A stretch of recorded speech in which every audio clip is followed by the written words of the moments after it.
ਇਹ ਘਟਨਾ ਜਿਹੜੀ ਹੈ ਠੱਕਰ ਪਿੰਡ ਹੈ ਪੱਟੀ ਦੇ ਲਾਗੇ ਤਰਨਤਾਰਨ ਜ਼ਿਲ੍ਹੇ ਦੇ ਵਿੱਚ। ਉੱਥੇ ਘਟਨਾ ਹੋਈ ਹੈ, ਚਰਚ ਨੂੰ ਨੁਕਸਾਨ ਪਹੁੰਚਾਉਂਦੇ ਨੇ ਪੰਜਾਬ ਕ੍ਰਿਸਚੀਅਨ ਮੂਵਮੈਂਟ। ਉਹਨਾਂ ਨੇ ਕਿਹਾ ਕਿ ਇਸ ਵਾਸਤੇ ਗਿਆਨੀ ਹਰਪ੍ਰੀਤ ਸਿੰਘ ਜੀ ਜ਼ਿੰਮੇਵਾਰ ਨੇ। ਉਹਨਾਂ ਦੇ ਨੱਕ ਥੱਲੇ ਸਾਰਾ ਕੁਝ ਹੋ ਰਿਹਾ ਸੀ, ਉਦੋਂ ਵੀ ਤੇ ਹੁਣ ਵੀ ਹੋ ਰਿਹਾ। ਸਰਕਾਰ ਦੇ ਨੱਕ ਥੱਲੇ ਕੀ ਹੋ ਰਿਹਾ ਇਹ ਉਹਨਾਂ ਨੂੰ ਯਾਦ ਹੈ, ਆਪਣੇ ਨੱਕ ਥੱਲੇ ਕੀ ਹੋ ਰਿਹਾ ਉਹ ਸ਼ਾਇਦ ਜਥੇਦਾਰ ਸਾਹਿਬ ਨਹੀਂ ਵੇਖ ਰਹੇ। ਇਹ ਗੱਲ ਦੁਨੀਆ ਭਰ ਦੇ ਵਿੱਚ ਚੱਲਦੀ ਰਹਿੰਦੀ ਹੈ ਕਿ ਕਨਵਰਸ਼ਨ ਉਹ ਕਰਦੇ ਨੇ, ਪਰ ਫੋਰਸਡ ਕਨਵਰਸ਼ਨ ਕਰਦੇ ਨੇ, ਇਸ ਗੱਲ ਦੀ ਨਹੀਂ ਆ। ਹਾਂ, ਕਿਸੇ ਨੂੰ ਸਮਝਾ ਬੁਝਾ ਕੇ ਆਪਣੇ ਤੌਰ ਤਰੀਕਿਆਂ ਨਾਲ ਉਹਨਾਂ ਨੂੰ ਇਨਫਲੂਐਂਸ ਕਰਕੇ ਜਿਹੜਾ ਉਹ ਲੈ ਲੈਂਦੇ ਨੇ, ਉਹ ਇੱਕ ਵੱਖਰੀ ਗੱਲ। ਤੇ ਕਈ ਵਾਰੀ ਕਾਨੂੰਨ ਤੋਂ ਹੀ ਦੁਖੀ ਹੋ ਕੇ ਜਿਹੜੇ ਨੇ ਅਜਿਹੇ ਲੋਕ ਜਿਹੜੇ ਭਾਜੂ ਹੋ ਜਾਂਦੇ ਨੇ, ਬੜੇ ਨੈਸ਼ਨਲ ਲੈਵਲ ਦੇ ਪਲੇਅਰ, ਕੋਈ ਚੰਗੇ ਪਰਿਵਾਰਾਂ ਦੇ ਵਿੱਚੋਂ ਉੱਠੇ ਹੋਏ ਨੌਜਵਾਨ ਜਿਹੜੇ ਨੇ ਇਸ ਕੰਮ ਵਿੱਚ ਪੈ ਗਏ। ਹੁਣ ਉੱਥੇ ਮੁੰਦਰਾ ਪੋਰਟ ਦੇ ਲਾਗੇ ਇੱਕ ਅਪਾਰਟਮੈਂਟ ਲਿਆ ਹੋਇਆ ਸੀ ਇਹਨਾਂ ਨੇ, ਔਰ ਉੱਥੇ ਪਹਿਲਾਂ ਤੋਂ ਹੀ ਪਲਾਨਿੰਗ ਸੀ। ਜੋ ਅਪਾਰਟਮੈਂਟ ਦੇ ਵਿੱਚ ਜਦੋਂ ਇਹ ਪੰਜਾਬ ਤੋਂ ਕਾਰਵਾਈ ਕਰਕੇ ਭੱਜਦੇ ਨੇ ਕਤਲ ਕਰਕੇ, ਤੇ ਫਿਰ ਉੱਥੇ ਇਹਨਾਂ ਨੂੰ ਰਿਸੀਵ ਕਰਦਾ ਹੈ ਕੋਈ ਵਿਅਕਤੀ, ਤੇ ਫਿਰ ਉੱਥੇ ਇਕੱਠੇ ਹੋ ਕੇ ਜਸ਼ਨ ਵਗੈਰਾ ਮਨਾਉਂਦੇ ਨੇ। ਹਜ਼ਾਰਾਂ ਹੋਣਗੇ, ਟੀਕੇ, ਪਤਾ ਨਹੀਂ ਕੀ ਗੋਲੀਆਂ, ਜੋ ਵੀ ਹੈ। ਇਹ ਸਾਰਾ ਕੁਝ ਦਾ ਪਸਾਰਾ ਉੱਥੇ ਹੋਵੇਗਾ ਨਾ ਜਿੱਥੇ ਜਿਹੜੇ ਇਸ ਦਾ ਸੇਵਨ ਕਰਨ ਵਾਲੇ ਉਹਨਾਂ ਦੀ ਜੇਬ 'ਚ ਪੈਸੇ ਹੋਣਗੇ। ਥਾਂ ਥਾਂ ਤੇ ਨਸ਼ਾ ਛਡਾਊ ਕੇਂਦਰ ਖੁੱਲ੍ਹ ਗਏ, ਹਰ ਅੱਡੇ ਤੇ, ਹਰ ਮੋੜ। ਉਹਨਾਂ ਦੀ ਅਸਲੀਅਤ ਕੀ ਹੈ, ਕਦੇ ਕਿਸੇ ਨੇ ਘੋਖਿਆ? ਪੰਜਾਬ ਦੇ ਵਿੱਚ ਨਸ਼ੇ ਜਿਹੜੇ ਨੇ ਉਹ ਪਾਕਿਸਤਾਨ ਦੇ ਵਾਲੇ ਪਾਸੋਂ ਜਿਹੜੀ ਹੈ ਉਹ ਲਿਆਉਣ ਦੀ ਕੋਸ਼ਿਸ਼ ਕੀਤੀ ਗਈ ਹੈ। ਵਿਸ਼ੇਸ਼ ਤੌਰ ਤੇ ਤਿਆਰ ਕੀਤੇ ਉਹ ਟਰੱਕ, ਕਾਰਾਂ ਤੇ ਹੋਰ ਗੱਡੀਆਂ ਦੇ ਵਿੱਚ ਉਹਨਾਂ ਹਾਲਾਤਾਂ 'ਚ ਲਿਆ ਕੇ ਪੰਜਾਬ 'ਚ ਸੁੱਟਿਆ ਜਾ ਰਿਹਾ, ਜਿਹੜੇ ਅਸੀਂ ਸੋਚੇ ਵੀ ਨਹੀਂ ਹੁੰਦੇ।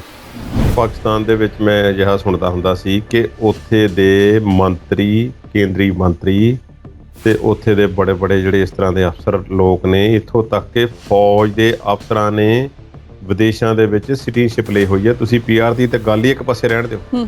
ਟੈਂਡਰ ਅਲਾਟਮੈਂਟ ਕਮੇਟੀ ਦੇ ਚੇਅਰਮੈਨ, ਇੱਕ ਹੋਰ ਕਮੇਟੀ ਵੱਡੀ ਸਾਰੀ ਦੇ ਚੇਅਰਮੈਨ, ਉਹਨਾਂ ਕੋਲ ਪੀਆਰ ਨਹੀਂ, ਉਹਨਾਂ ਕੋਲ ਬਾਹਰਲਾ ਪਾਸਪੋਰਟ ਦੱਸਿਆ ਜਾਂਦਾ ਹੈ। ਜਿਹੜੇ ਸਿੰਗਲਾ ਸਾਹਿਬ ਜਿਨ੍ਹਾਂ ਤੇ ਦੋਸ਼ ਹੈ ਕਿ ਕਰੋੜਾਂ ਦਾ, ਹਜ਼ਾਰਾਂ ਕਰੋੜਾਂ ਦਾ ਘਪਲਾ ਵੀ ਹੋ ਸਕਦਾ ਹੈ, ਉਹਨਾਂ ਦੇ ਬਾਰੇ ਇੰਟਰਸਟਿੰਗ ਗੱਲਾਂ ਆਉਣ ਵਾਲੇ ਦਿਨਾਂ 'ਚ ਆਉਂਦੀਆਂ ਰਹਿਣਗੀਆਂ। ਪੰਜਾਬੀਆਂ ਦਾ ਕੋਈ ਖਾ ਕੇ ਭੱਜ ਜਾਵੇ, ਸਾਨੂੰ ਮਨਜ਼ੂਰ ਨਹੀਂ।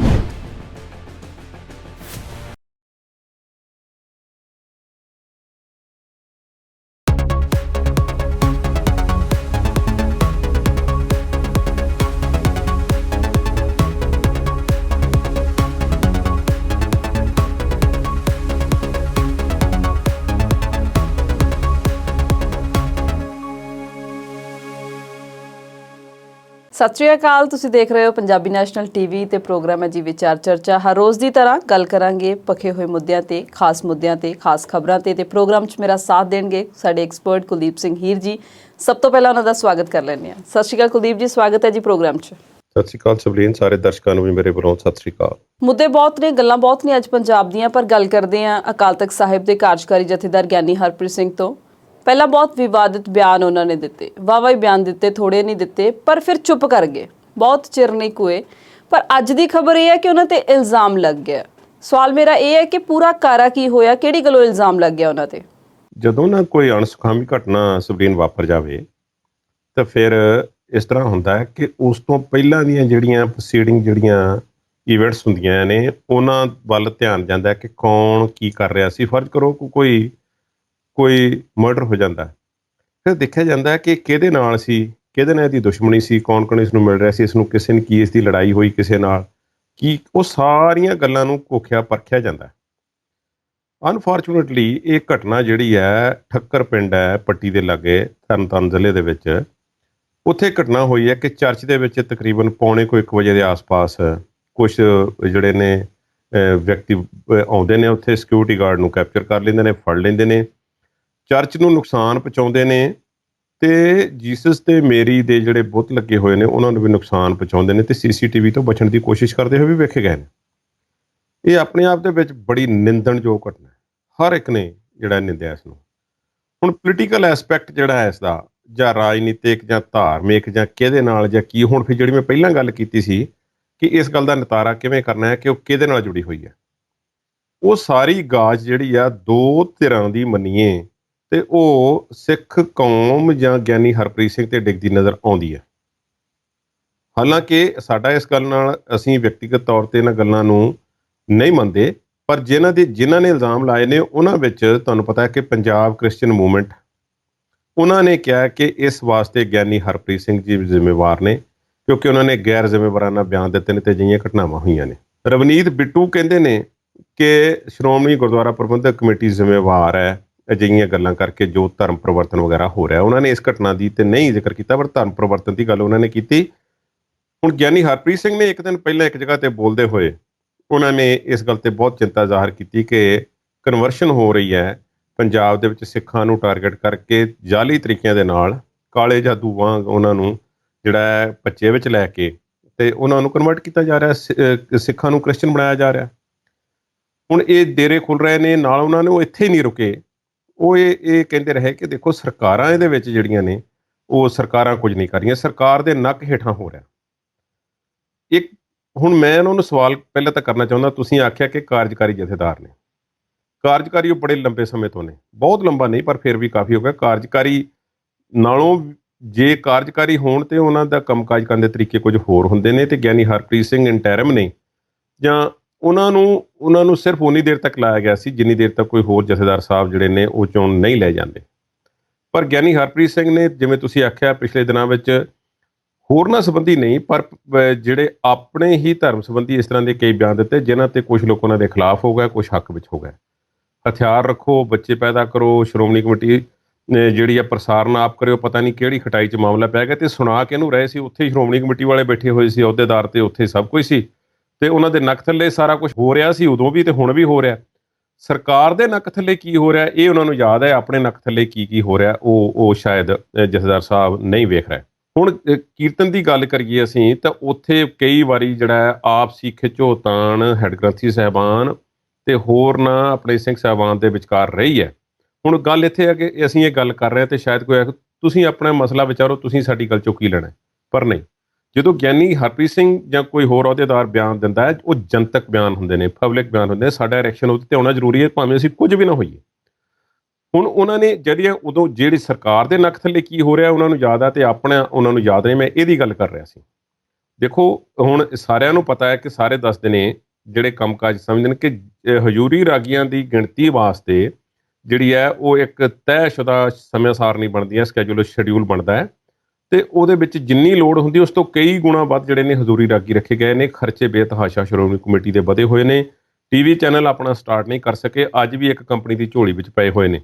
ਇਹ ਸਾਰੀਆਂ ਗੱਲਾਂ ਨੇ, ਪਰ ਦੂਸਰੇ ਪਾਸੇ ਉਹਨਾਂ ਨੂੰ ਵੱਡੇ ਪੱਧਰ ਤੇ ਇੱਕ ਬ੍ਰੌਡਰ ਸਪੈਕਟਰਮ ਦੇ ਵਿੱਚ ਕੁਝ ਹੋਰ ਦਿਸ ਰਿਹਾ ਜਿਸ ਵਿੱਚ ਸਿੱਖਾਂ ਦੀ ਕਨਵਰਸ਼ਨ ਹੈ। ਮੈਂ ਜਥੇਦਾਰ ਸਾਹਿਬ ਨੂੰ ਯਾਦ ਕਰਾਉਣਾ ਚਾਹਾਂਗਾ, ਇਹ ਪੰਜਾਬ ਜਾਂ ਹਿੰਦੁਸਤਾਨ ਦੇ ਵਿੱਚ ਈਸਾਈਅਤ ਤਾਂ ਕਿਸੇ ਪਾਸੇ ਸੀਗੀ ਨਹੀਂ। ਇਹ ਤੇ ਜਦੋਂ ਮਿਸ਼ਨਰੀ ਆਉਣੇ ਸ਼ੁਰੂ ਹੋਏ ਨੇ, ਅੰਗਰੇਜ਼ ਦਾ ਰਾਜ ਆਇਆ ਜਾਂ ਹੋਰ ਵੀ ਹੈ, ਫਿਰ ਉਹਨਾਂ ਦਾ ਪਸਾਰਾ ਹੋਣਾ ਸ਼ੁਰੂ ਹੈ। ਪੰਜਾਬ ਦੀ ਮੈਂ ਜੇ ਗੱਲ ਕਰਾਂ ਤਾਂ ਇੱਕ ਜ਼ਿਲ੍ਹੇ ਦਾ ਗੈਜਟ ਮੈਂ ਵੇਖਿਆ 1880 ਦੇ ਆਸ-ਪਾਸ ਦੇ ਵਿੱਚ ਇੱਕ ਅੰਗਰੇਜ਼ ਅਫਸਰ ਨੇ ਜਿਹੜਾ ਗੈਜਟ ਜਿਹੜੇ ਸੀ, ਅੱਜ ਤੋਂ ਤੁਸੀਂ ਹਿਸਾਬ ਲਾ ਲਓ ਕਿ 140 ਸਾਲ ਪਹਿਲਾਂ ਦਾ ਗੈਜਟ ਪੁਰਾਣਾ ਉਹ, ਉਸ ਵਿੱਚ ਇੱਕ ਜ਼ਿਲ੍ਹੇ ਦਾ ਉਹਨਾਂ ਨੇ ਵਿਸ਼ਲੇਸ਼ਣ ਕੀਤਾ ਕਿ ਇੱਥੇ ਕੌਣ ਕਿਸ ਤਰ੍ਹਾਂ ਵੱਸਦਾ ਹੈ। 200-250 ਸਫ਼ੇ ਦੀ ਰਿਪੋਰਟ ਹੈ ਉਹ, ਬਹੁਤ ਸਾਰੀਆਂ ਡਿਟੇਲ ਦਿੱਤੀਆਂ ਗਈਆਂ ਜਿਸ ਵਿੱਚ ਧਰਮਾਂ ਦਾ ਜ਼ਿਕਰ ਵੀ ਹੈ। ਧਰਮਾਂ ਦੇ ਜ਼ਿਕਰ ਦੇ ਵਿੱਚ ਉਹ ਇੱਕ ਵੱਡੇ ਸਾਰੇ ਪਿੰਡ ਦਾ ਨਾਂ ਲੈਂਦੇ ਨੇ, ਉਸ ਵਿੱਚ ਜ਼ਿਕਰ ਹੈ ਤੇ ਕਹਿੰਦੇ ਨੇ ਕਿ ਇਸ ਪਿੰਡ ਦੇ ਵਿੱਚ ਅਰਾਈ ਮੁਸਲਮਾਨ ਰਹਿੰਦੇ ਸਨ ਜੋ ਕਾਫੀ ਗਰੀਬ ਸਨ ਤੇ ਉਹਨਾਂ ਉੱਥੇ ਫਿਰ ਬੰਗਾਲ ਤੋਂ ਤੇ ਇੰਗਲੈਂਡ ਤੋਂ ਜਿਹੜੇ ਸੀ ਉਹ ਪਾਦਰੀ ਲਿਆ ਕੇ, ਪਾਸਟਰ ਲਿਆ ਕੇ ਰੱਖੇ ਗਏ ਤੇ ਉਹਨਾਂ ਨੂੰ ਲੋਕਾਂ ਨੂੰ ਸਿੱਖਿਅਤ ਕੀਤਾ ਗਿਆ, ਉਹਨਾਂ ਨੂੰ ਸਹੂਲਤਾਂ ਦਿੱਤੀਆਂ ਗਈਆਂ ਤੇ ਜ਼ਮੀਨਾਂ ਵੀ ਦਿੱਤੀਆਂ ਗਈਆਂ। ਸੋ ਉਹ ਜੁੜ ਗਏ ਨੇ ਲੋਕ ਨਾਲ। ਹੁਣ ਗਿਆਨੀ ਜੀ ਨੂੰ ਇਹ ਤਾਂ ਦਿਸਦਾ ਕਿ ਕਨਵਰਸ਼ਨ ਹੋ ਰਹੀ ਹੈ। ਹੁਣ ਦੋ ਗੱਲਾਂ ਨੇ, ਇੱਕ ਹੁੰਦੀ ਆ ਫੋਰਸਡ ਕਨਵਰਸ਼ਨ, ਇੱਕ ਅਨਫੋਰਸਡ ਹੈ। ਕੀ ਇਹ ਫੋਰਸ ਕਨਵਰਸ਼ਨ ਹੈ, ਕਿਸੇ ਨੂੰ ਧੱਕੇ ਨਾਲ ਜਿਹੜਾ ਬਣਾਇਆ ਜਾ ਰਿਹਾ, ਉਹ ਜਿਵੇਂ ਕਹਿੰਦੇ ਨੇ ਕਿ ਭਰਮ ਭੁਲੇਖੇ ਵਿੱਚ ਪਾ ਕੇ ਬਣਾਇਆ ਜਾ ਰਿਹਾ, ਇਹ ਤੇ ਫਿਰ ਰਵਨੀਤ ਬਿੱਟੂ ਵਾਲੀ ਗੱਲ ਠੀਕ ਲੱਗਦੀ ਹੈ। ਤੁਸੀਂ ਭਰਮ ਭੁਲੇਖੇ ਤੋਂ ਬਚਾਉਣ ਲਈ ਕਿਹੜਾ ਇਹੋ ਜਿਹਾ ਕੰਮ ਕੀਤਾ ਜਿਸ ਨਾਲ ਇਹ ਸਾਬਤ ਹੋ ਸਕੇ ਕਿ ਤੁਸੀਂ ਭਾਈ ਉਹਨਾਂ ਨੂੰ ਆਪਣੇ ਸਮਝਦੇ ਸੌ ਤੇ ਉਹ ਦੂਸਰੇ ਪਾਸੇ ਹੁਣ ਕਿਉਂ ਨਾ ਜਾਣ। ਸਾਰੀਆਂ ਗੱਲਾਂ ਜਿਹੜੀਆਂ ਨੇ ਪ੍ਰਚਾਰ ਹੋਏ ਪਿਛਲੇ ਦਿਨਾਂ ਵਿੱਚ, ਦੇਖੋ ਜੀ ਭੱਗ ਬੰਨ੍ਹ ਕੇ ਪ੍ਰਚਾਰ ਉਹਨਾਂ ਤੋਂ ਕਰਵਾਇਆ ਜਾਂਦਾ ਹੈ। ਇਹ ਭਾਵੇਂ ਕਿ ਪੰਜਾਬ ਕ੍ਰਿਸਚਨ ਮੂਵਮੈਂਟ ਦਾ ਬਿਆਨ ਜਿਹੜਾ ਗੈਰ ਜ਼ਿੰਮੇਵਾਰਾਨਾ ਹੈ, ਉਹਨਾਂ ਨੇ ਜਿਹੜਾ ਗਿਆਨੀ ਹਰਪ੍ਰੀਤ ਸਿੰਘ ਨੂੰ ਜ਼ਿੰਮੇਵਾਰ ਠਹਿਰਾਇਆ, ਪਰ ਰਿਲੇਟ ਹੋ ਰਹੀਆਂ ਨੇ ਚੀਜ਼ਾਂ। ਮੈਂ ਵੀ ਇੱਥੇ ਇਹੋ ਕਹਿ ਰਿਹਾ, ਗਿਆਨੀ ਹਰਪ੍ਰੀਤ ਸਿੰਘ ਨੂੰ ਅਗਾਂਹ ਵਾਸਤੇ ਬਹੁਤ ਸੋਚ ਸਮਝ ਕੇ ਬਿਆਨ ਦੇਣ ਦੀ ਲੋੜ ਹੈ। ਜੇ ਉਹਨਾਂ ਨੂੰ ਕੋਈ ਫਿਕਰ ਹੈ ਇਸ ਗੱਲ ਦਾ ਕਿ ਪੰਜਾਬ ਵਿੱਚ ਸਿੱਖਾਂ ਦੀ ਕਨਵਰਸ਼ਨ ਹੋ ਰਹੀ ਹੈ, ਪੰਜਾਬ ਵਿੱਚ ਅਸੀਂ ਰੌਲਾ ਤੇ ਪਾਉਂਦੇ ਹਾਂ ਨਾ ਪਾਕਿਸਤਾਨ ਵਿੱਚ ਹੋ ਰਹੀ ਹੈ ਤੇ ਵਿਦੇਸ਼ਾਂ ਵਿੱਚ ਹੋ ਰਹੀ ਹੈ, ਉਹ ਕਦੇ ਕਹਿੰਦੇ ਨੇ ਵਿਦੇਸ਼ਾਂ ਤੋਂ ਫੰਡਿੰਗ ਆ ਰਹੀ ਹੈ। ਭਾਈ ਥਾਂ ਥਾਂ ਤੇ ਕ੍ਰਿਸਚਨਾਂ ਨੇ ਸਕੂਲ ਖੋਲ੍ਹੇ ਹੋਏ ਨੇ, ਹਰ ਮੋੜ ਤੇ ਹਰ ਸ਼ਹਿਰ ਦੇ ਵਿੱਚ ਉਹਨਾਂ ਨੇ ਹਸਪਤਾਲ ਖੋਲ੍ਹੇ ਹੋਏ ਨੇ, ਲੋਕਾਂ ਨੂੰ ਫੈਸਿਲਿਟੀਜ਼ ਦੇ ਰਹੇ ਨੇ। ਦਿਓ ਤੁਸੀਂ ਵੀ। ਜੇ ਉਹ ਕੋਈ ਭਰਮ ਭੁਲੇਖਾ ਪਾ ਕੇ ਲੋਕਾਂ ਨੂੰ ਕੁਝ ਦੇ ਰਹੇ ਨੇ ਤੇ ਤੁਸੀਂ ਸੇਵਾ ਕਰੋ ਲੋਕਾਂ ਦੀ। ਗੁਰੂ ਨਾਨਕ ਸਾਹਿਬ ਦਾ ਤੇ ਸੰਦੇਸ਼ ਹੀ ਨਹੀਂ ਇਹੋ ਕਿ ਕਿਸੇ ਨੂੰ ਇਸ ਤਰ੍ਹਾਂ ਕੋਈ ਕਿਸੇ ਨੂੰ ਬੰਨ੍ਹ ਕੇ ਰੱਖਿਆ ਜਾਵੇ ਕਿਸੇ ਇੱਕ ਧਾਗੇ ਨਾਲ। ਹੁਣ ਇਹ ਮੈਂ ਸਮਝਦਾ ਕਿ ਗੈਰ ਜ਼ਿੰਮੇਵਾਰਾਨਾ ਉਹਨਾਂ ਦੇ ਬਿਆਨ ਸੀ। ਉਹਨਾਂ ਨੂੰ ਯਾਦ ਕਰਨਾ ਚਾਹੀਦਾ ਕਿ ਕੀ ਇੱਥੇ ਹੁੰਦਾ ਰਿਹਾ ਇਤਿਹਾਸ ਦੇ ਵਿੱਚ। ਮੈਨੂੰ ਇੱਕ ਘਟਨਾ ਯਾਦ ਆਉਂਦੀ ਹੈ। ਈਸਾਈ ਮਿਸ਼ਨਰੀ ਬੜੇ ਲੰਬੇ ਸਮੇਂ ਤੋਂ ਭਾਰਤ ਵਿੱਚ ਕੰਮ ਕਰ ਰਹੇ ਨੇ। ਇੱਕ ਗੱਲ ਹੈ ਕਿ ਇੱਕ ਤਾਂ ਇਹ ਗੱਲ ਦੁਨੀਆ ਭਰ ਦੇ ਵਿੱਚ ਚੱਲਦੀ ਰਹਿੰਦੀ ਹੈ ਕਿ ਕਨਵਰਸ਼ਨ ਉਹ ਕਰਦੇ ਨੇ, ਪਰ ਫੋਰਸਡ ਕਨਵਰਸ਼ਨ ਕਰਦੇ ਨੇ ਇਸ ਗੱਲ ਦੀ ਨਹੀਂ ਹੈ। ਹਾਂ, ਕਿਸੇ ਨੂੰ ਸਮਝਾ ਬੁਝਾ ਕੇ ਆਪਣੇ ਤੌਰ ਤਰੀਕਿਆਂ ਨਾਲ ਉਹਨਾਂ ਨੂੰ ਇਨਫਲੂਐਂਸ ਕਰਕੇ ਜਿਹੜਾ ਉਹ ਲੈ ਲੈਂਦੇ ਨੇ, ਉਹ ਇੱਕ ਵੱਖਰੀ ਗੱਲ ਹੈ। ਫੋਰਸ ਕਨਵਰਸ਼ਨ ਦੇ ਅੱਜ ਤੱਕ ਇਲਜ਼ਾਮ ਨਹੀਂ ਕਿਤੇ ਸਾਬਤ ਹੋਏ। ਭਾਰਤ ਦੇ ਵਿੱਚ ਮੈਂ ਘਟਨਾ ਦਾ ਜ਼ਿਕਰ ਕਰਨਾ ਚਾਹਾਂਗਾ। 1999 ਦੇ ਵਿੱਚ ਇੱਕ ਈਸਾਈ ਮਿਸ਼ਨਰੀ ਆਪਣੇ ਆਸਟ੍ਰੇਲੀਅਨ ਸੀ ਜੋ 1965 ਤੋਂ ਲੈ ਕੇ ਜਿਹੜਾ ਸੀ ਉਹਨੂੰ 33-34 ਸਾਲ ਹੋ ਗਿਆ ਸੀ ਇੰਡੀਆ ਵਿੱਚ ਕੰਮ ਕਰਦੇ ਨੂੰ। ਉਹ ਉਸਦੀ ਉੜੀਸਾ ਵਿੱਚ ਉਹ ਜੋ ਉਸਨੇ ਸੰਸਥਾ ਬਣਾਈ ਹੋਈ ਸੀ, ਬੜੇ ਡੈਡੀਕੇਸ਼ਨ ਨਾਲ ਉਹ ਕੰਮ ਕਰਦਾ ਸੀ। ਗ੍ਰੈਮ ਸਟੇਨਸ ਉਸਦੇ ਦੋ ਬੱਚੇ ਟਿਮਥੀ ਤੇ ਫਿਲਿਪ, 10 ਸਾਲ ਤੇ 6 ਸਾਲ ਉਹਨਾਂ ਦੀ ਉਮਰ ਸੀ।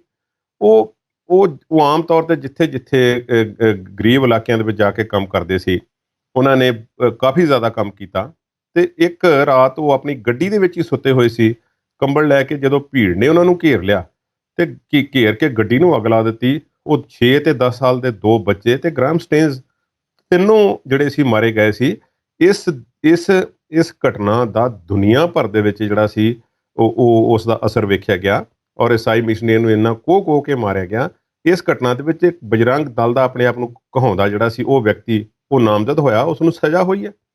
ਤੇ ਭੀੜ ਸੀ ਹਾਲਾਂਕਿ ਬਹੁਤ, ਪਰ ਇੱਕ ਵਿਅਕਤੀ ਨੂੰ ਸਜ਼ਾ ਹੋਈ ਸੀ ਉੱਥੇ। ਇਹ ਹੋਇਆ ਭਾਰਤ ਦੇ ਵਿੱਚ ਵੀ। ਹੁਣ ਇਸ ਤੋਂ ਬਾਅਦ ਵੀ ਉੜੀਸਾ ਦੇ ਵਿੱਚ ਇੱਕ ਹੋਰ ਪਾਦਰੀ ਨੂੰ ਜਦੋਂ ਆਪਣੀ ਚਰਚ ਦੇ ਵਿੱਚ ਸੀ ਤੇ ਦੂਰੋਂ ਤੀਰ ਮਾਰ ਕੇ ਉਸ ਨੂੰ ਮਾਰ ਦਿੱਤਾ ਗਿਆ ਸੀ। ਇਹ ਘਟਨਾਵਾਂ ਹੋਈਆਂ ਨੇ। ਹੁਣ ਗੱਲ ਇਹ ਹੈ ਕਿ ਪੰਜਾਬ ਦੀ ਧਰਤੀ ਤੇ ਨਹੀਂ ਹੈ ਨਾ ਇਸ ਤਰ੍ਹਾਂ ਦੀ। ਜੇ ਕੋਈ ਆਪਣੀ ਕਿਸੇ ਈਸਾਈਅਤ ਦਾ ਜਾਂ ਕਿਸੇ ਹੋਰ ਧਰਮ ਦਾ ਪ੍ਰਚਾਰ ਕਰਨਾ ਚਾਹੁੰਦਾ ਤੇ ਉਹਨੂੰ ਕਰਨ ਦਿਓ। ਜੇ ਇਹੋ ਹੀ ਹਾਲਾਤ, ਜੇ ਉਹ ਇਤਿਹਾਸ ਅਸੀਂ ਪੜ੍ਹਿਆ ਤੇ ਬੱਚਿਆਂ ਨੂੰ ਪੜ੍ਹਾਉਣ ਦਾ ਯਤਨ ਕਰਦੇ ਕਿ ਸਾਡੇ ਤੇ ਕਿੰਨੇ ਜ਼ੁਲਮ ਹੋਏ ਨੇ, ਜੇ ਅਸੀਂ ਇਸ ਰਸਤੇ ਤੇ ਤੁਰ ਪਏ ਫਿਰ ਸਾਡੀਆਂ ਉਹ ਇਤਿਹਾਸਿਕ ਉਦਾਹਰਨਾਂ ਕਿੱਥੇ ਜਾਣਗੀਆਂ। ਹੁਣ ਸਾਨੂੰ ਇੱਕ ਤੇ ਇਸ ਮਾਮਲੇ ਦੇ ਵਿੱਚ ਸਾਨੂੰ ਓਪਨ ਮਾਈਂਡ ਰੱਖਣਾ ਪਵੇਗਾ, ਆਪਣੇ ਆਪ ਨੂੰ ਸੁਧਾਰਨਾ ਪਏਗਾ। ਗਿਆਨੀ ਹਰਪ੍ਰੀਤ ਸਿੰਘ ਦਾ ਬਿਆਨ ਜਿਹੜਾ ਸੀ ਫਰਾਡ ਦੇ ਜ਼ਰੀਏ ਸਿੱਖਾਂ ਨੂੰ ਜਿਹੜਾ ਈਸਾਈ ਬਣਾਇਆ ਜਾ ਰਿਹਾ, ਇਹ ਉਹਨਾਂ ਨੂੰ ਕਲੀਅਰ ਕਰਨਾ ਚਾਹੀਦਾ। ਹੁਣ ਇੰਨੀ ਵੱਡੀ ਘਟਨਾ ਹੋ ਰਹੀ ਹੈ ਔਰ ਨਿਹੰਗ ਸਿੰਘਾਂ ਦੇ ਨਾਲ ਵੀ ਝੜਪ ਹੋਈ ਹੈ ਔਰ ਠੀਕ ਹੈ ਕਿ ਹੁਣ ਪੋਲੀਟੀਕਲ ਪ੍ਰਤੀਕਰਮ ਰਾਜਨੀਤਿਕ ਜਿਹੜੇ ਨੇ ਆ ਰਹੇ ਨੇ ਕਿ ਦੇਖੋ ਪੰਜਾਬ ਵਿੱਚ ਲਾਂਬੂ ਲਾਉਣ ਵਾਲਿਆਂ ਨੂੰ ਬਰਦਾਸ਼ਤ ਨਹੀਂ ਕਰਾਂਗੇ, ਭਾਈਚਾਰਾ ਤੋੜਨ ਦੀ ਕੋਸ਼ਿਸ਼ ਹੋ ਰਹੀ ਹੈ। ਬਹੁਤ ਸਾਰੀਆਂ ਗੱਲਾਂ ਨੇ। ਤਕਨੀਕੀ ਤੌਰ ਤੇ ਗਿਆਨੀ ਹਰਪ੍ਰੀਤ ਸਿੰਘ ਦਾ ਇਹ ਇਲਜ਼ਾਮ ਬਿਲਕੁਲ ਗਲਤ ਸੀ ਕਿ ਸਰਕਾਰਾਂ ਦੇ ਨੱਕ ਥੱਲੇ ਹੋ ਰਿਹਾ ਤੇ ਸਰਕਾਰਾਂ ਕੁਝ ਨਹੀਂ ਕਰ ਰਹੀਆਂ। ਕੋਈ ਅੱਤਵਾਦ ਤੇ ਫੈਲਾਇਆ ਨਹੀਂ ਜਾ ਰਿਹਾ। ਇਹੋ ਹੀ ਕੰਮ ਕੀਤਾ ਜਾ ਰਿਹਾ ਕਿ ਚਰਚ ਬਣਾਏ ਜਾ ਰਹੇ ਨੇ ਜਾਂ ਕੋਈ ਸਕੂਲ ਹਸਪਤਾਲ ਬਣਦੇ ਹੋਣਗੇ। ਬਣਾਓ, ਤੁਸੀਂ ਵੀ ਬਣਾਓ। ਜੇ ਉਹ ਲੋਕਾਂ ਨੂੰ ਭਰਮ ਭੁਲੇਖੇ ਵਿੱਚ ਲੈ ਕੇ ਕਿਸੇ ਨੂੰ ਕਨਵਰਟ ਕਰ ਰਹੇ ਨੇ ਤੇ ਤੁਸੀਂ ਕਿੰਨੇ ਕੁ ਨੂੰ ਗੱਲ ਲਾਉਣ ਦਾ ਕੰਮ ਕੀਤਾ। ਮੈਂ ਇਕੱਲੇ ਗਿਆਨੀ ਹਰਪ੍ਰੀਤ ਸਿੰਘ ਨੂੰ ਕਹਿ ਰਿਹਾ ਸੀ, ਸਾਰੇ ਜ਼ਿੰਮੇਵਾਰ ਹੈ ਇਸ ਮਾਮਲੇ ਵਿੱਚ। ਪਰ ਸ਼੍ਰੋਮਣੀ ਕਮੇਟੀ ਦੇ ਉੱਪਰ ਜੋ ਇਲਜ਼ਾਮ ਲਾਇਆ ਰਵਨੀਤ ਸਿੰਘ ਬਿੱਟੂ ਨੇ, ਉਹਦਾ ਥੋੜ੍ਹਾ ਜਿਹਾ ਵਿਸ਼ਲੇਸ਼ਣ ਕਰ ਲਈਏ ਕਿ ਸ਼੍ਰੋਮਣੀ ਗੁਰਦੁਆਰਾ ਪ੍ਰਬੰਧਕ ਕਮੇਟੀ ਜਦੋਂ ਤੇ ਸਿੱਖ ਮਸਲਿਆਂ ਦੀ ਗੱਲ ਆਉਂਦੀ ਹੈ ਤੇ ਸਿੱਖ ਮਸਲਿਆਂ ਤੇ ਜਾਂ ਸਿੱਖਾਂ ਤੇ ਕੋਈ ਇਹੋ ਜਿਹੀ ਗੱਲ ਹੁੰਦੀ ਹੈ ਤੇ ਸ਼੍ਰੋਮਣੀ ਕਮੇਟੀ ਦੇ ਬਿਆਨ ਆਉਂਦੇ ਨੇ ਕਿ ਦੇਖੋ ਫਲਾਨੀ ਜਗ੍ਹਾ ਤੇ ਆਹ ਹੋ ਰਿਹਾ, ਮਾੜੀ ਗੱਲ ਹੈ, ਪਾਕਿਸਤਾਨ ਵਿੱਚ ਹੋ ਗਿਆ, ਕਿਸੇ ਭਾਰਤ ਦੇ ਹੋਰ ਸੂਬੇ 'ਚ ਹੋ ਗਿਆ, ਇਹ ਮਾੜੀ ਗੱਲ ਹੈ, ਨਹੀਂ ਹੋਣਾ ਚਾਹੀਦਾ। ਪਰ ਜਦੋਂ ਫਿਰ ਉਹਨਾਂ ਨੂੰ ਸਿੱਧੇ ਸਵਾਲ ਕੀਤੇ ਜਾਂਦੇ ਕਿ ਤੁਸੀਂ ਇਸ ਮਾਮਲੇ 'ਚ ਕੀ ਕੀਤਾ, ਤੇ ਫਿਰ ਉਹ ਕਈ ਵਾਰੀ ਕਹਿ ਦਿੰਦੇ ਕਿ ਅਸੀਂ ਤਾਂ ਗੁਰਦੁਆਰੇ ਦਾ ਪ੍ਰਬੰਧ ਵਗੈਰਾ ਦੇਖਦੇ ਹਾਂ ਤੇ ਸਾਨੂੰ ਇਹਦੇ ਬਾਰੇ ਬਹੁਤਾ ਪਤਾ ਨਹੀਂ। ਧਰਮ ਪ੍ਰਚਾਰ ਕਮੇਟੀਆਂ ਬਣੀਆਂ ਹੋਈਆਂ ਨੇ, ਤੁਸੀਂ ਉਹਨਾਂ ਨੂੰ ਇੰਪਰੂਵ ਕਰੋ, ਸਾਡੀਆਂ ਸਿੱਖ ਸੰਸਥਾਵਾਂ ਨੂੰ ਮਜ਼ਬੂਤ ਕਰੋ। ਜੇ ਰਵਨੀਤ ਸਿੰਘ ਬਿੱਟੂ ਦੀ ਮੈਂ ਗੱਲ ਕਰ ਰਿਹਾ ਸੀ ਤੇ ਬਿਆਨ, ਭਾਵੇਂ ਕਿ ਮੈਂ ਉਹਨਾਂ ਦੇ ਬਹੁਤੇ ਬਿਆਨਾਂ ਨਾਲ ਸਹਿਮਤ ਨਹੀਂ ਹੁੰਦਾ, ਉਹ ਕਈ ਵਾਰੀ ਬੇਤੁਕੀ ਜਿਹੀ ਗੱਲ ਆਖ ਦਿੰਦੇ ਨੇ, ਪਰ ਇਸ ਮਾਮਲੇ 'ਚ ਮੈਂ ਉਹਨਾਂ ਦੀ ਗੱਲ ਨੂੰ ਕਿਸੇ ਹੱਦ ਤੱਕ ਵਾਜਬ ਸਮਝਦਾ। ਉਹਨਾਂ ਨੇ ਠੀਕ ਹੀ ਗੱਲ ਕੀਤੀ ਹੈ। ਇਹ ਸਾਡੇ ਸੁਣਨ ਵਾਲਿਆਂ ਨੂੰ ਭਾਵੇਂ ਮਾੜੀ ਲੱਗੇ ਚੰਗੀ ਲੱਗੇ, ਪਰ ਇਹ ਗੱਲ ਠੀਕ ਹੈ ਕਿ ਇਸ ਦੀ ਨਾਕਾਮੀ, ਜੇ ਕਿਸੇ ਦੇ ਸਿਰ ਨਾਕਾਮੀ ਦਾ ਸਿਹਰਾ ਬੰਨ੍ਹਣਾ ਹੈ ਤੇ ਉਹ ਫਿਰ ਸਾਡੀਆਂ ਸੰਸਥਾਵਾਂ ਹੀ ਹੋਣਗੀਆਂ। ਇਹਨਾਂ ਨੂੰ ਸੋਚਣਾ ਚਾਹੀਦਾ ਸੀ ਕਿ ਅਸੀਂ ਇੰਨਾ ਲੰਬਾ ਸਮਾਂ ਕੀ ਕਰਦੇ ਰਹੇ ਤਾਂ ਕਿ ਸਾਡੇ ਲੋਕ ਜਿਹੜੇ ਸੀ ਕਿਸੇ ਹੋਰ ਪਾਸੇ ਵੱਲ ਨੂੰ ਉਲਰ ਗਏ ਤੇ ਉਹਨਾਂ ਨੇ ਜਿਹੜਾ ਸਾਡੇ ਵੱਲੋਂ ਮੂੰਹ ਮੋੜ ਲਿਆ। ਸੋ ਇਹ ਚੱਲਦਾ ਰਹਿੰਦਾ। ਇੱਕ ਮੈਂ ਈਸਾਈਅਤ ਦੀ ਹੋਰ ਗੱਲ ਕਰਨੀ ਚਾਹਾਂਗਾ ਸਵਲੀਨ। ਇਹਨਾਂ ਤੇ ਇਲਜ਼ਾਮ ਇਹ ਲੱਗਦਾ ਹੈ ਕਿ ਜਿੱਥੇ ਜ਼ਿਆਦਾ ਗਰੀਬੀ ਹੁੰਦੀ ਹੈ ਨਾ, ਉੱਥੇ ਟਾਰਗੇਟ ਕਰਦੇ ਨੇ ਲੋਕਾਂ ਨੂੰ। ਮੰਨ ਲੈਂਦੇ, ਇਹ ਅੱਜ ਦੀ ਨਹੀਂ ਗੱਲ, ਬੜੀ ਪੁਰਾਣੀ ਹੈ। ਠੀਕ ਹੈ, ਇਹ ਇੱਕ ਗੱਲ ਇੱਕ ਮਿੰਟ ਲਈ ਮੰਨ ਲਈਏ ਕਿ ਉਹ ਟਾਰਗੇਟ ਕਰਦੇ ਹੋਣਗੇ, ਪੰਜਾਬ ਦੇ ਵਿੱਚ ਤੇ ਜੇ ਅਸੀਂ ਪਰ ਕੈਪੀਟਾ ਇਨਕਮ ਦੀ ਜਾਂ ਓਵਰਆਲ ਸਿਸਟਮ ਦੀ ਗੱਲ ਕਰੀਏ, ਅੱਜ ਵੀ ਪੰਜਾਬ ਦੇ ਵਿੱਚ ਯੂਪੀ, ਬਿਹਾਰ, ਝਾਰਖੰਡ, ਬੰਗਾਲ ਤੇ ਹੋਰਨਾਂ ਸੂਬਿਆਂ ਦੀ ਲੇਬਰ ਆ ਕੇ ਬੈਠੀ ਹੋਈ ਹੈ। ਉਹ ਇੱਥੇ ਕੰਮ ਕਰਦੀ ਹੈ, ਕੋਈ ਰਿਕਸ਼ਾ ਚਲਾਉਂਦਾ ਹੈ, ਕੋਈ ਖੇਤ ਮਜ਼ਦੂਰ ਵਜੋਂ ਕੰਮ ਕਰਦਾ ਹੈ, ਫੈਕਟਰੀਆਂ 'ਚ ਕੰਮ ਕਰਦੇ ਨੇ, ਕੋਈ ਰੇਹੜੀ ਫੜੀ ਦਾ ਕੰਮ ਕਰਦਾ ਹੈ, ਕੋਈ ਕੁਛ ਕਰਦਾ, ਸਾਰੇ ਬੈਠੇ ਹੋਏ ਨੇ ਲੋਕ ਉਹ। ਤੇ ਉਹ ਪੰਜਾਬ ਤੇ ਅੱਜ ਵੀ ਰੁਜ਼ਗਾਰ ਦੇ ਰਿਹਾ, ਪੰਜਾਬ ਉਹਨਾਂ ਨਾਲੋਂ ਬਿਹਤਰ ਸਥਿਤੀ ਦੇ ਵਿੱਚ। ਹੁਣ ਪੰਜਾਬ ਨੂੰ ਟਾਰਗੇਟ ਕਿਉਂ? ਇਹ ਮੈਂ ਗੱਲ ਥੋੜ੍ਹੀ ਜਿਹੀ ਕਰਨੀ ਚਾਹਾਂਗਾ। ਪੰਜਾਬ ਜਿਵੇਂ ਅਸੀਂ ਕਹਿੰਦੇ ਨਾ ਕਿ ਕਿ ਗਰੀਬੀ ਨੂੰ ਟਾਰਗੇਟ ਕੀਤਾ ਜਾਂਦਾ, ਪੰਜਾਬ ਦੀ ਕਹਾਣੀ ਥੋੜ੍ਹੀ ਜਿਹੀ ਉਲਟ ਲਾ ਲਈਏ ਅਸੀਂ। ਉਹ ਇਹ ਹੈ ਕਿ ਪੰਜਾਬ ਦੇ ਵਿੱਚ ਓਵਰਆਲ ਖੁਸ਼ਹਾਲੀ ਲੱਗਦੀ ਹੈ ਬਾਕੀ ਸੂਬਿਆਂ ਦੇ ਮੁਕਾਬਲੇ, ਪਿੰਡਾਂ ਦੇ ਵਿੱਚ ਖਾਸ ਤੌਰ ਤੇ ਜਦੋਂ ਓਵਰਆਲ ਖੁਸ਼ਹਾਲੀ ਹੋਵੇ ਤੇ ਇੱਕ ਵਰਗ ਜਿਹੜਾ ਹੈ ਉਹ ਫਿਰ ਬਾਕੀ ਨਾਲੋਂ ਕਮਜ਼ੋਰ ਹੋਵੇ, ਜਾਂ ਤੇ ਸਾਰਾ ਪਿੰਡ ਹੀ ਇਸ ਤਰ੍ਹਾਂ ਦਾ ਹੋਵੇ ਠੀਕ ਠਾਕ ਤੇ ਬਹੁਤੇ ਗਰੀਬ ਹੀ ਉਸ ਵਿੱਚ ਹੋਣ, ਤੇ ਇੱਕ ਅੱਧਾ ਕੋਈ ਰਿਚ ਧਨਾੜ ਚੌਧਰੀ ਕੋਈ ਹੋਵੇ, ਤੇ ਕੋਈ ਬਹੁਤ ਜ਼ਿਆਦਾ ਫਰਕ ਨਹੀਂ ਪੈਂਦਾ। ਜਦੋਂ ਇੱਕ ਜਿਹੜੀ ਬਰਾਬਰਤਾ ਜਿਹੀ ਹੈ ਨਾ ਉਹ ਨਾ ਹੋਵੇ, ਕਿ ਅੱਧੀ ਕੁ ਆਬਾਦੀ ਉਹ ਹੋਵੇ ਜਾਂ ਚੌਥਾ ਹਿੱਸਾ ਇੱਕ ਹੋਰ ਹੋਵੇ, ਤੀਜਾ ਇੱਕ ਹੋਰ, ਤੇ ਇੱਕ ਬਹੁਤ ਅੱਤ ਦੀ ਗਰੀਬੀ ਵਿੱਚ ਰਹਿੰਦੀ ਹੋਵੇ, ਉਹ ਫਿਰ ਉਹ ਥੋੜ੍ਹਾ ਜਿਹਾ ਸੋਚਣਗੇ ਕਿ ਅਸੀਂ ਇਹਨਾਂ ਵਰਗੇ ਕਿਉਂ ਨਹੀਂ। ਸੋ ਉਹਨਾਂ ਨੂੰ ਵੀ ਟਾਰਗੇਟ ਕੀਤਾ ਜਾਂਦਾ ਹੈ। ਪੰਜਾਬ ਦੇ ਹਾਲਾਤ ਮੈਨੂੰ ਲੱਗਦਾ ਇਸ ਤਰ੍ਹਾਂ ਦੇ। ਪੰਜਾਬ ਦੀ ਇੱਕ ਪ੍ਰਮੁੱਖ ਅਖਬਾਰ ਦੇ ਵਿੱਚ ਅੱਜ ਤੋਂ ਕਈ ਸਾਲ ਪਹਿਲਾਂ ਬੜੇ ਲੰਬੇ ਚੌੜੇ ਆਰਟੀਕਲ ਛਪੇ ਸੀ, ਤੇ 2-3 ਜਿਹੜੇ ਪੰਜਾਬ ਦੇ ਵਿੱਚ ਈਸਾਈਅਤ ਦਾ ਪ੍ਰਚਾਰ ਕਰਨ ਵਾਲੇ ਲੋਕ ਨੇ ਪ੍ਰਮੁੱਖ ਤੌਰ ਤੇ, ਉਹਨਾਂ ਦੇ ਪਰਸਨਲ ਜਿਹੜੇ ਸੀ ਉਹਨਾਂ ਦੇ ਲੋਕਾਂ ਦੇ ਵਿੱਚ ਉਹਨਾਂ ਨੂੰ ਉਭਾਰਿਆ ਗਿਆ ਸੀ ਕਿ ਦੇਖੋ ਇਹ ਕੀ ਕੰਮ ਕਰ ਰਹੇ ਨੇ। ਵਿਦੇਸ਼ਾਂ ਤੋਂ ਫੰਡਿੰਗ ਆਉਂਦੀ ਜਾਂ ਨਹੀਂ ਹੁੰਦੀ ਵੱਖਰੀ ਗੱਲ ਹੈ, ਪਰ ਸ਼੍ਰੋਮਣੀ ਗੁਰਦੁਆਰਾ ਪ੍ਰਬੰਧਕ ਕਮੇਟੀ, ਸਿੱਖਾਂ ਨੂੰ, ਸ੍ਰੀ ਅਕਾਲ ਤਖ਼ਤ ਸਾਹਿਬ ਦੇ ਜਥੇਦਾਰ ਸਾਹਿਬਾਨ ਤੇ ਹੋਰ ਸਿੰਘ ਸਾਹਿਬਾਨ ਤੇ ਸਿੱਖ ਜਥੇਬੰਦੀਆਂ ਨੂੰ ਆਪਣੇ ਆਪ 'ਚ ਮਜ਼ਬੂਤ ਹੋਣ ਦੀ ਲੋੜ ਹੈ। ਜੀ ਕੁਲਦੀਪ ਜੀ, ਹੁਣ ਤੱਕ ਦੀ ਜਿਹੜੀ ਤੁਸੀਂ ਜਾਣਕਾਰੀ ਸਾਡੇ ਨਾਲ ਸਾਂਝੀ ਕੀਤੀ ਹੈ, ਉਹਦੇ ਵਿੱਚ ਬਹੁਤ ਸੋਹਣਾ ਸੰਦੇਸ਼ ਸੀ ਸਾਡੇ ਦਰਸ਼ਕਾਂ ਦੇ ਵਾਸਤੇ ਕਿ ਸਿੱਖ ਧਰਮ ਦੇ ਲੋਕ ਕਿਉਂ ਧਰਮ ਪਰਿਵਰਤਨ ਕਰ ਰਹੇ ਨੇ। ਉਹਨਾਂ ਕਾਰਜਾਂ ਨੂੰ ਘੋਖਣ ਦੀ ਲੋੜ ਹੈ, ਇਲਜ਼ਾਮ ਤਰਾਸ਼ੀਆਂ ਦੀ ਲੋੜ ਨਹੀਂ ਹੈ। ਫਿਲਹਾਲ ਅਸੀਂ ਪ੍ਰੋਗਰਾਮ ਨੂੰ ਜਾਰੀ ਰੱਖਾਂਗੇ, ਪਰ ਇਸ ਵੇਲਾ ਇੱਕ ਛੋਟੀ ਜਿਹੀ ਬ੍ਰੇਕ ਦਾ ਹੋ ਚੁੱਕਾ ਹੈ। ਜਲਦ ਹਾਜ਼ਰ ਹੁੰਦੇ ਹਾਂ।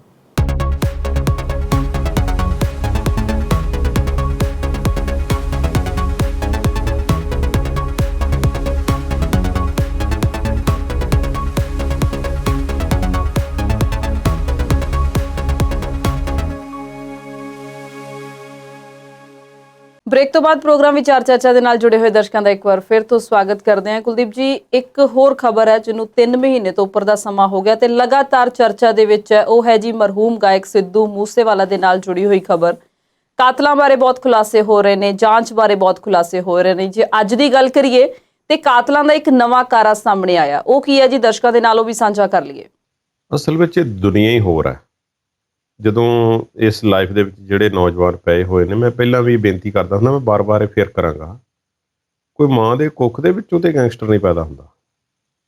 ਕੁਛ ਹਾਲਾਤ ਇਹੋ ਜਿਹੇ ਬਣ ਜਾਂਦੇ ਨੇ, ਕੋਈ ਦਿਮਾਗੀ ਸੋਚ ਇੱਧਰ ਨੂੰ ਨਿਕਲ ਜਾਂਦੀ ਹੈ। ਗੱਲ ਕੀ ਬਣਦੀ ਹੈ? ਸਾਨੂੰ ਇਸ 'ਤੇ ਸਾਨੂੰ ਜਿਹੜੀ ਕਾਉਂਸਲਿੰਗ ਦੀ ਕਦੇ ਲੋੜ ਜਿਹੜੀ ਹੁੰਦੀ ਹੈ, ਸਾਨੂੰ ਸਮੇਂ ਸਿਰ ਕਈ ਵਾਰੀ ਨਹੀਂ ਮਿਲਦੀ। ਬਹੁਤ ਸਾਰੀਆਂ ਗੱਲਾਂ ਹੋ ਸਕਦੀਆਂ ਨੇ, ਛੋਟੇ-ਛੋਟੇ ਕਾਰਨ ਬਣ ਜਾਂਦੇ ਨੇ।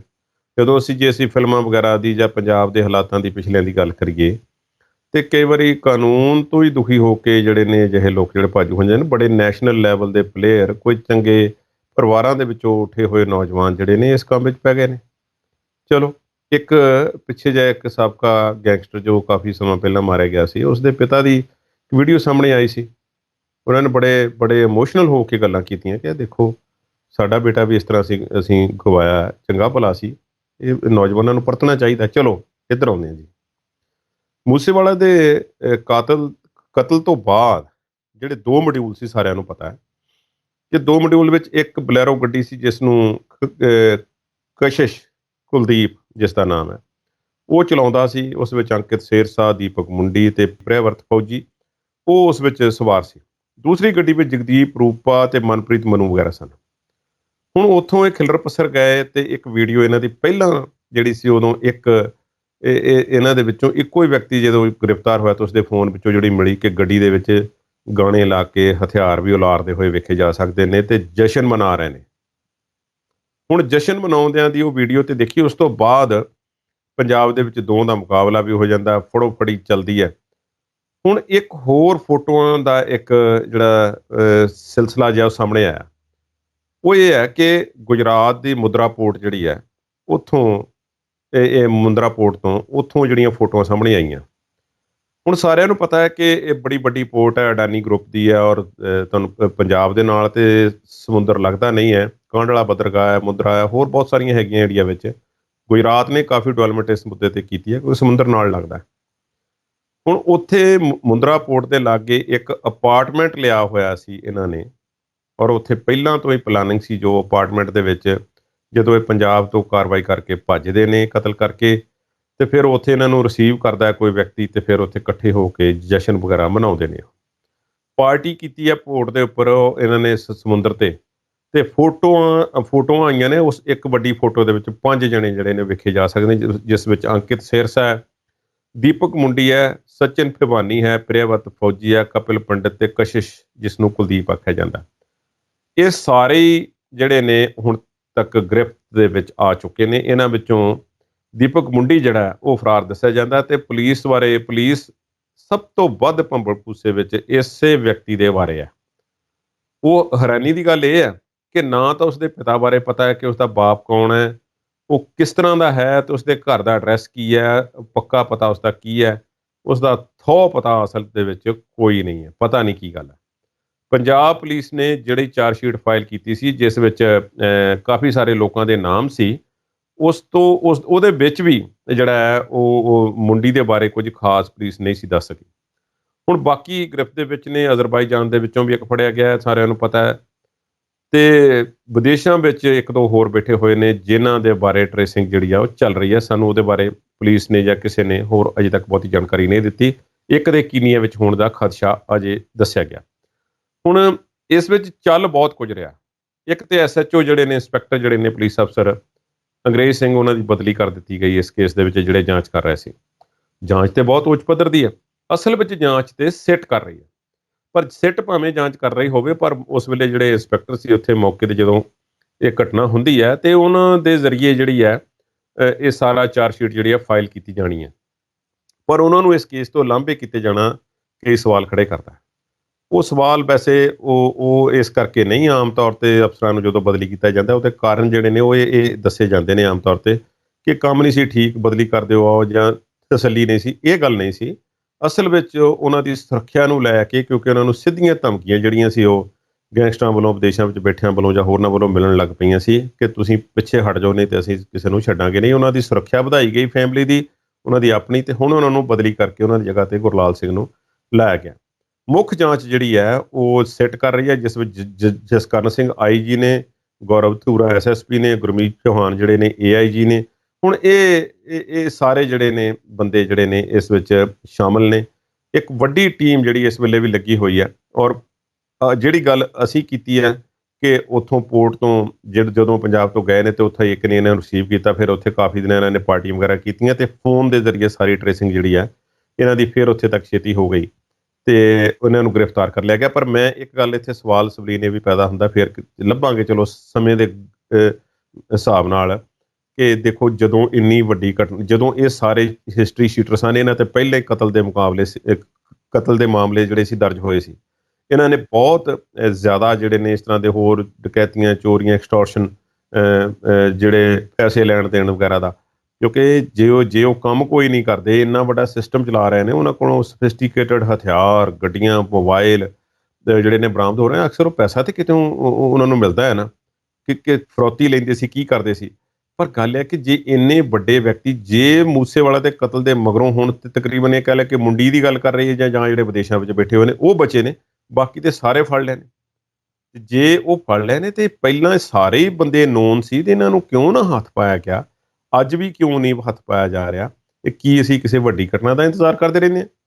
5 ਰਾਜਾਂ ਦੀ ਪੁਲਿਸ ਲੱਗੀ ਹੋਈ ਹੈ, ਜਿਸ ਵਿੱਚ ਪੰਜਾਬ, ਹਰਿਆਣਾ, ਦਿੱਲੀ, ਮਹਾਰਾਸ਼ਟਰ, ਇੱਕ ਰਾਜਸਥਾਨ ਹੈ, ਇਹ ਲੱਗੀਆਂ ਹੋਈਆਂ। ਗੁਜਰਾਤ ਦਾ ਤਾਂ ਚੇਤਾ ਵੀ ਨਹੀਂ ਸੀ ਕਿਸੇ ਨੂੰ, ਉਹ ਦਿੱਲੀ ਵਾਲਿਆਂ ਨੇ ਜਾ ਕੇ ਫੜੇ ਨੇ, ਕਿ ਗੁਜਰਾਤ ਵਿੱਚ ਵੀ ਹੋ ਸਕਦੇ ਨੇ। ਮੇਰਾ ਸਵਾਲ ਇਹ ਆ ਕਿ ਸਮਾਂ ਰਹਿੰਦਿਆਂ ਅਸੀਂ ਭੱਜਦੇ ਹਾਂ, ਜਦੋਂ ਅਸੀਂ ਪ੍ਰੋਐਕਟਿਵ ਕਦੀ ਨਹੀਂ ਹੁੰਦੇ, ਫਿਰ ਅਸੀਂ ਭੱਜਦੇ ਹਾਂ ਕਿ ਆਹ ਦੇਖੋ ਇੰਨੀ ਵੱਡੀ ਘਟਨਾ ਹੋ ਗਈ। ਹੁਣ ਇੰਤਜ਼ਾਰ ਕਰਦੇ ਰਹਿੰਦੇ ਕਿ ਕੁਝ ਨਾ ਕੁਝ ਹੋਵੇ। ਮੰਦਭਾਗੀ ਹੈ ਕਿ ਗਵਾਇਆ ਅਸੀਂ ਨੌਜਵਾਨ ਸਿੱਧੂ ਮੂਸੇਵਾਲਾ। ਲੱਗੀ ਨਜ਼ਰ ਪੰਜਾਬ ਨੂੰ, ਇਹਦੀ ਨਜ਼ਰ ਉਤਾਰੋ, ਲੈ ਕੇ ਮਿਰਚਾਂ ਕੌੜੀਆਂ ਇਹਦੇ ਸਿਰ ਤੋਂ ਵਾਰੋ।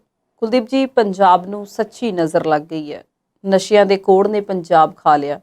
ਪਰ ਅੱਜ ਅਸੀਂ ਗੱਲ ਇਹ ਨਹੀਂ ਕਰਨੀ ਵੀ ਸਰਕਾਰਾਂ ਕੀ ਕਰ ਰਹੀਆਂ ਨੇ ਇਸ ਕੋੜ ਨੂੰ ਖਤਮ ਕਰਨ ਵਾਸਤੇ। ਗੱਲ ਕਰਾਂਗੇ ਵੇਚਣ ਵਾਲਿਆਂ ਦੀ, ਕਿਹੜੇ ਪੈਂਤੜੇ ਅਪਣਾ ਰਹੇ ਨੇ ਇਹ ਨਸ਼ਾ ਵੇਚਣ ਵਾਲੇ ਲੋਕ ਕਿ ਘਰਾਂ ਦੇ ਵਿੱਚੋਂ ਘਰਾਂ ਦੇ ਘਰ ਖਾਲੀ ਹੋ ਰਹੇ ਨੇ, ਮਾਵਾਂ ਦੇ ਹੀਰਿਆਂ ਵਰਗੇ ਪੁੱਤ ਜਿਹੜੇ ਨੇ ਉਹ ਮੌਤ ਦੇ ਮੂੰਹ 'ਚ ਜਾ ਰਹੇ ਨੇ।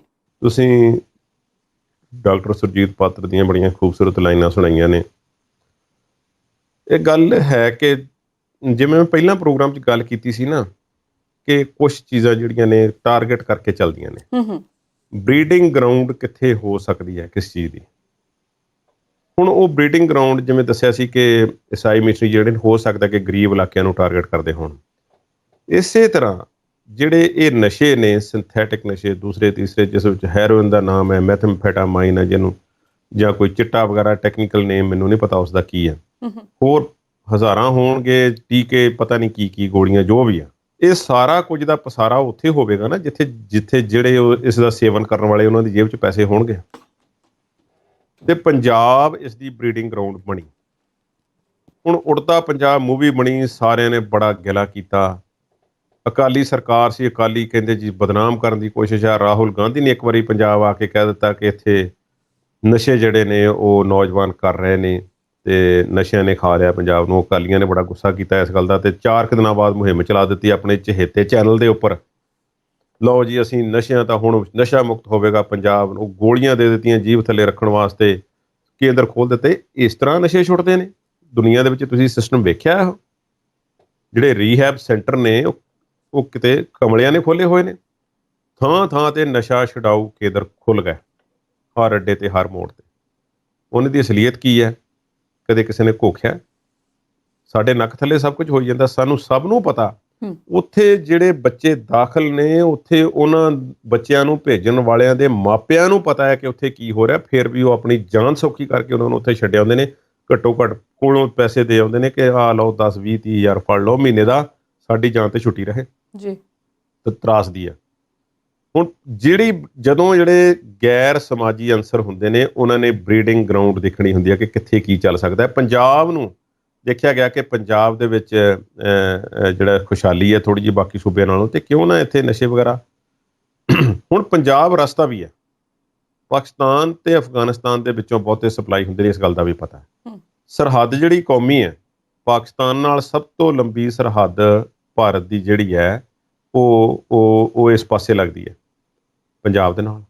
ਵੈਸੇ ਸਭ ਤੋਂ ਲੰਬੀ ਸਰਹੱਦ ਜਿਹੜੀ ਅੰਤਰਰਾਸ਼ਟਰੀ ਸਰਹੱਦ ਭਾਰਤ ਦੀ, ਉਹ ਬੰਗਲਾਦੇਸ਼ ਨਾਲ ਹੈ ਜੀ। ਪਰ ਉੱਧਰੋਂ ਕੋਈ ਨਸ਼ਿਆਂ ਦਾ ਕੋਈ ਇਹੋ ਜਿਹੀ ਗੱਲ ਬਹੁਤੀ ਕਦੇ ਸੁਣੀ ਨਹੀਂ।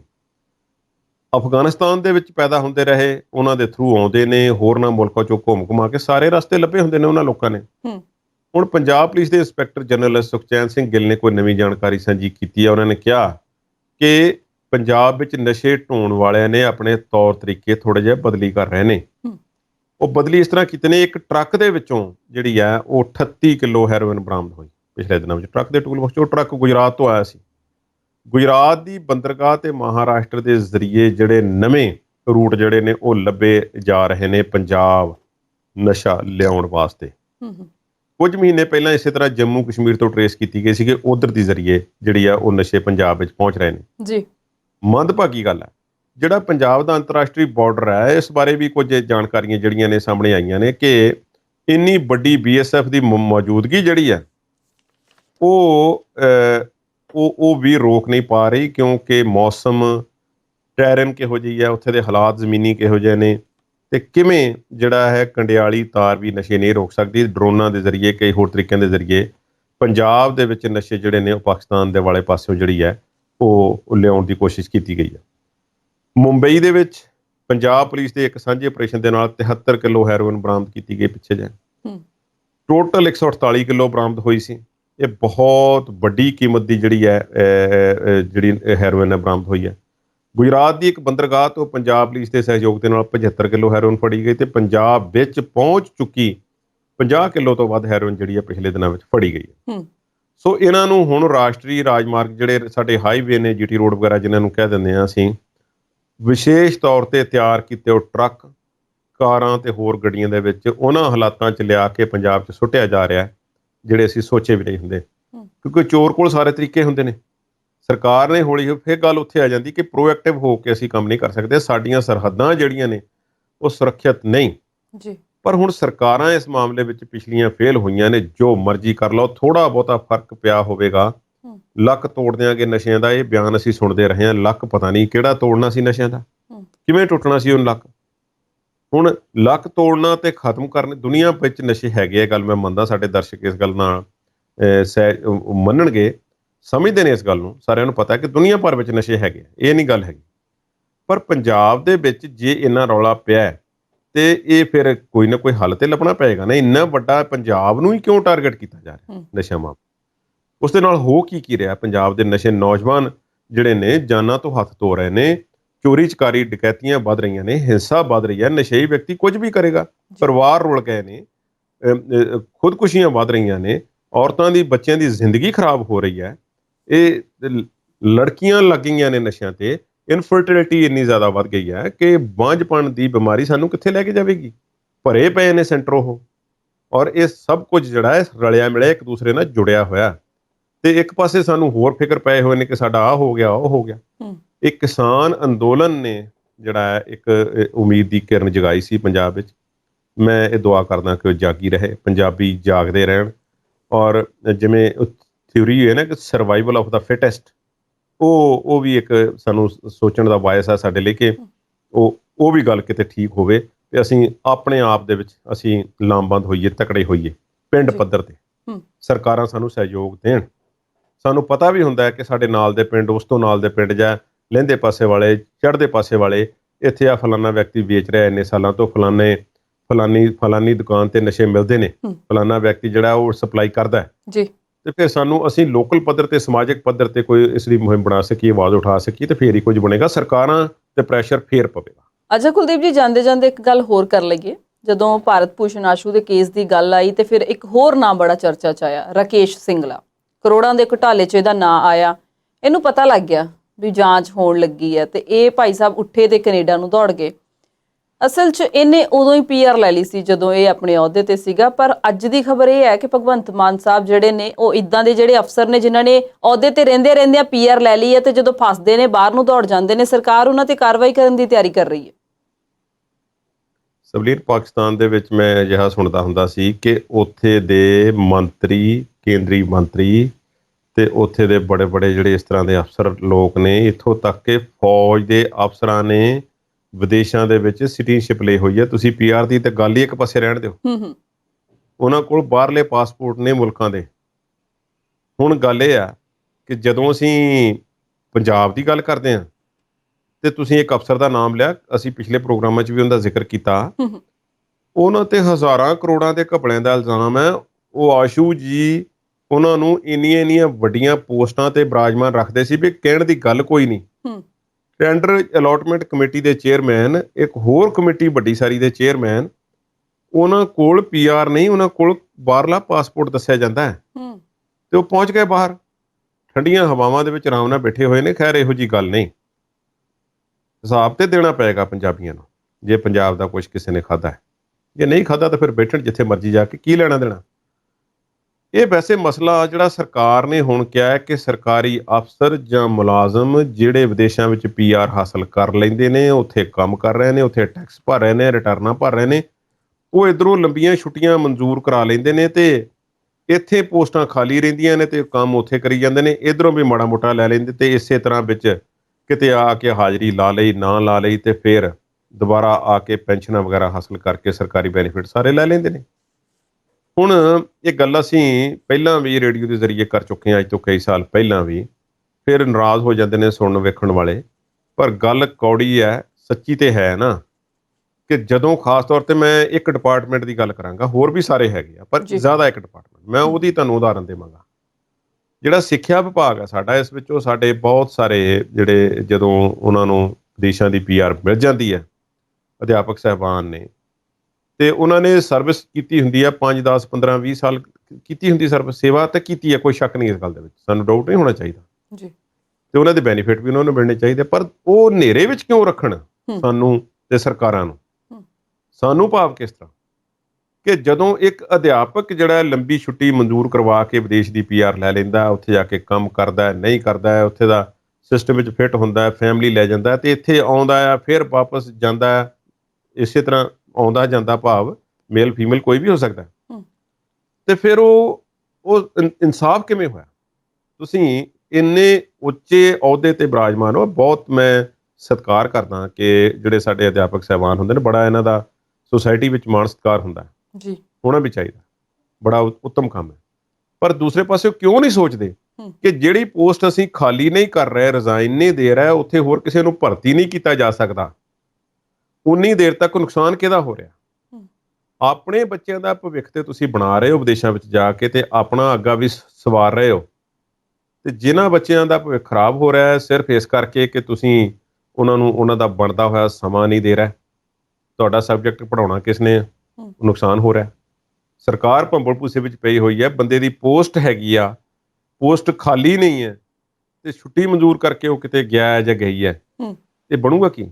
ਇਹ ਅੱਜ ਦਾ ਨਹੀਂ, ਇਹ ਪਹਿਲਾਂ ਵੀ ਬਹੁਤ ਵਾਰੀ ਰੌਲਾ ਪੈ ਚੁੱਕਾ, ਫਿਰ ਹਟ ਜਾਂਦਾ ਹੈ। ਪਿਛਲੀਆਂ ਸਰਕਾਰਾਂ ਨੇ ਵੀ ਗੱਲ ਕੀਤੀ ਹੋਈ ਹੈ, ਪਰ ਇਹ ਸਰਕਾਰ ਨੇ ਹੁਣ ਇਹ ਕਹਿੰਦੇ ਨੇ ਕਿ ਹੁਕਮ ਜਾਰੀ ਕੀਤੇ ਨੇ ਕਿ ਸੂਚੀ ਦਿਓ, ਬਣਾਓ ਅਜਿਹੇ ਬੰਦਿਆਂ ਦੀ, ਬੀਬੀਆਂ ਦੀ, ਜਿਹੜੇ ਇਸ ਤਰ੍ਹਾਂ PR ਹਾਸਲ ਕਰਕੇ ਹੋਰ ਪਾਸੇ ਚਲੇ ਗਏ ਨੇ ਤੇ ਸਾਨੂੰ ਇੱਥੇ ਲਮਕਦੇ ਹੋਏ ਰੱਖਿਆ ਗਿਆ। ਮੈਂ ਮਾਫੀ ਚਾਹੁੰਦਾ ਕਿ ਮੈਂ ਸਿੱਖਿਆ ਵਿਭਾਗ ਦੀ ਗੱਲ ਕੀਤੀ ਹੈ, ਪਰ ਬਹੁਤ ਮਹਿਕਮਿਆਂ ਵਿੱਚ ਇਹੋ ਹਾਲ ਹੈ, ਨੁਕਸਾਨ ਪੰਜਾਬ ਦਾ ਹੋ ਰਿਹਾ। ਜੇ ਤੁਸੀਂ ਵਾਹਿਗੁਰੂ ਨੇ ਕੋਈ ਤੁਹਾਨੂੰ ਕੋਈ ਇਸ ਤਰ੍ਹਾਂ ਦਾ ਕੋਈ ਮੌਕਾ ਦਿੱਤਾ ਹੈ ਕਿ ਤੁਸੀਂ ਹੋਰ ਜਗ੍ਹਾ ਜਾ ਕੇ ਸੈਟਲ ਹੋਣਾ ਚਾਹੁੰਦੇ ਹੋ ਫੈਮਿਲੀ ਨਾਲ, ਸੋ ਵੀ ਇਟ, ਕੋਈ ਗੱਲ ਨਹੀਂ, ਹੋਵੋ, ਰਾਜ਼ੀ ਖੁਸ਼ੀ ਰਹੋ, ਪਰ ਦੂਸਰੇ ਪਾਸੇ ਜੋ ਹੱਕ ਹੈ ਪੰਜਾਬ ਦਾ, ਪੰਜਾਬੀਆਂ ਦਾ, ਉਹ ਨਾ ਉਹਨਾਂ ਕੋਲੋਂ ਖੋਵੋ।